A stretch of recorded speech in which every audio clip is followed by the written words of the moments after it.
When our team of embryologists looks at the embryos, several decisions are made. Based on how they appear under the microscope, assessments can be made regarding the likelihood of those embryos implanting. Now, beyond that, pre-implantation genetic diagnosis, or PGD, is something we're excited to offer at CFA. PGD involves taking the actual embryos and biopsying a portion of it safely so the embryo remains viable for use, and then using the genetic information which we gain from the PGD technique to assure you that not only the embryo looks good, but that chromosomally that embryo is perfectly normal.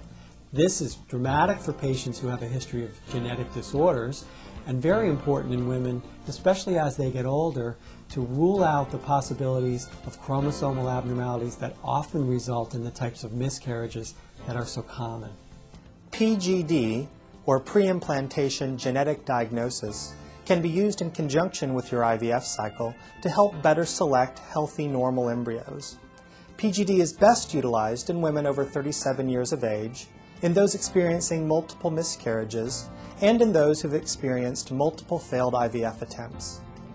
There are two types of PGD screenings. The first type is aneuploidy. This screens the embryonic genetic material for abnormalities in the actual number of chromosomes present. It is also possible to evaluate embryos for the presence of Down syndrome, otherwise known as trisomy 21, and Klinefelter syndrome, an abnormality of the sex chromosomes. The second type of PGD screening is called PCR, or polymerase chain reaction. This type of screening is applied to couples who have an identified genetic disorder in their family. Such genetic disorders include cystic fibrosis, Fragile X syndrome, hemophilia, Huntington's disease, sickle cell anemia, or Tay-Sachs.